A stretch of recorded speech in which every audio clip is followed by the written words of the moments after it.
What's going on, folks? My name is Ryan, and I'm the trubeleafer. This is my mini-series called How the Leafs Lost. If you haven't seen the other videos, we started off with what the Leafs got wrong. You can find it up here, I think. So you might want to watch those first, and then you're going to want to subscribe as well, so you don't miss the final video, which comes out tomorrow. Sound good? Now let's get into what I think is perhaps the most definitive thing that affected this series between the Tampa Bay Lightning and the Toronto Maple Leafs. What is it? The referees. Now hold up. I know. Fans blaming refs is a cliche. Everybody does it. They're very rarely right. I know. In fact, if you look at videos and memes that I've made of previous seasons, you'll see that I've never really blamed the refs for a series loss in the playoffs. That's the best part about being the trubeleafer. If you think I'm lying, it's on record. Go check it out. But after all the false claims that people make about referees, we all know that there has been instances where the referees kind of stole a game or two, didn't they? Ask our friends in Calgary what they think about the refs in the playoffs. Was it in?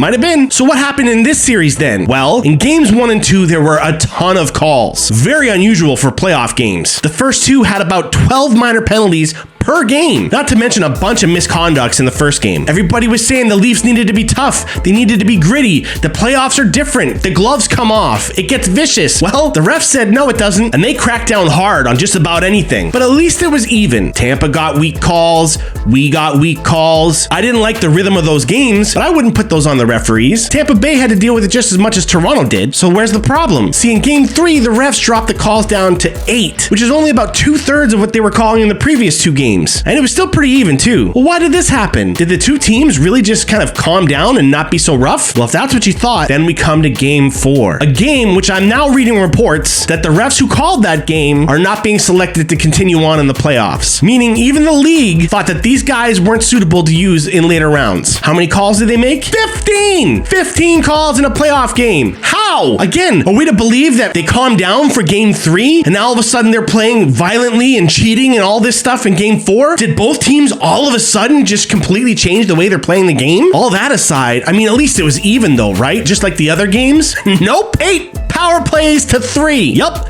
That's what the Tampa Bay Lightning got in game 4. 8 power plays to Toronto's 3. Keep in mind, these are teams that, according to the report about the referees, Tampa Bay was one of the most penalized teams in the regular season, and the Leafs were way down in the middle of the pack. Now, all of a sudden, it looks like Toronto's the goons of the series? Okay, so it comes back home to game 5. And again, we have 11 penalties. Still incredibly high for a playoff game. So the 11 calls in game 5, again, were pretty split. I think it ended up being 6-5 for Toronto. So I'm willing to agree. I mean, that's an opportunity for the Leafs to try and capitalize, and they did. They won. Game 6, however, the refs all of a sudden decide to put their whistles away. In the whole game, they only called 6 penalties. And I actually have no problem with them wanting to put the whistles away. Finally, we're seeing my kind of game. The Leafs only had 1 power play, but Tampa really only had 3. That's not outrageous. That's not ludicrous. Except in the third period, the refs called 2 minor penalties within 16 seconds to give the Tampa Bay Lightning a 5-on-3 for almost a full 2 minutes. What happened to putting your whistles away, refs? And if you're thinking the calls were egregious and they needed to be called, go back and watch the replay. The first high stick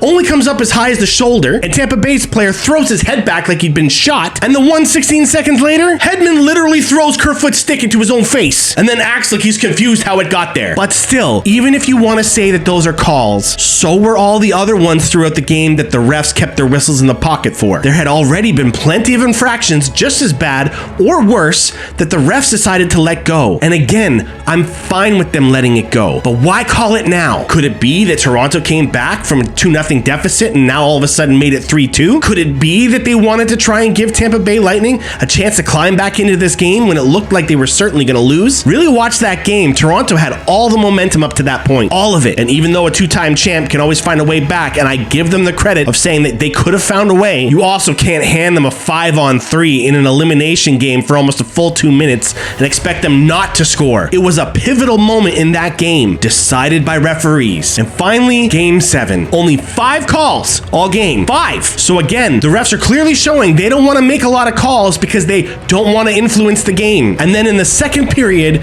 when the Leafs are down by a goal and are about to score, the refs call one of the softest interference penalties I've ever seen in the playoffs. Yes, you probably could call that. We're not here to debate whether it's a penalty or not. What we're talking talking about is, if that's a penalty, then so are the other 20 examples of that same kind of thing that happened earlier in the game that never got called. If you want to be stingy and soft, you were doing it in game 1 and 2. 15 calls a game. You could have done the same thing in game 7 if you wanted, but they didn't. They kept their whistles tucked away nice and neat, and then for no reason at all just decide, whoop, that little softie is definitely a penalty. I know, there are people out there that are gonna say champions rise above it. Winners find a way to get the job done despite circumstances. And I know that that has to happen sometimes. But let me ask you, what adversity did the Tampa Bay Lightning have to overcome involving the refs this series? Show me a time where the referees literally cost them a game in a pivotal moment. The Leafs lost Game 7 by 1 goal.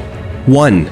And as we explained in the other videos, these teams are so evenly matched that one wrong move on either side can cost you the whole series. So it drives me nuts that the refs had to find a way to intervene. They had to find a way to control something that didn't need to be controlled. And if you think I'm trying to say that the NHL doesn't want the Toronto Maple Leafs to win a cup or to even advance, save it. I don't think the refs are actually biased between this team and that team, this series or that series. I don't think the league cares who wins. What I do think is that they want drama. The refs have an agenda. I don't know what it is, and like I said, I think it's unbiased, but it's there. I don't know what's going on, but it's weird. And if you don't see it happening, I can't help you, man. So fine, say I'm a Leafs fan whining and crying. Go ahead, I don't care. Because anyone who does, you're actually showing how biased you are. You won't even look at the facts presented in front of you because it's the Toronto Maple Leafs, and all Leafs fans are the worst. So fine, but I know what I saw, and so does Leafs Nation. The boys got robbed, and bless their hearts, they played an amazing series. Love them so much, and I'm gonna keep cheering for them like always. And now the question remains, what do they do next? If you want to know what I think, make sure to subscribe so you don't miss my next video, where we're gonna lay out in a few steps what I think the Leafs should do to try and improve for next season. So don't miss it. Go Leafs, go, baby!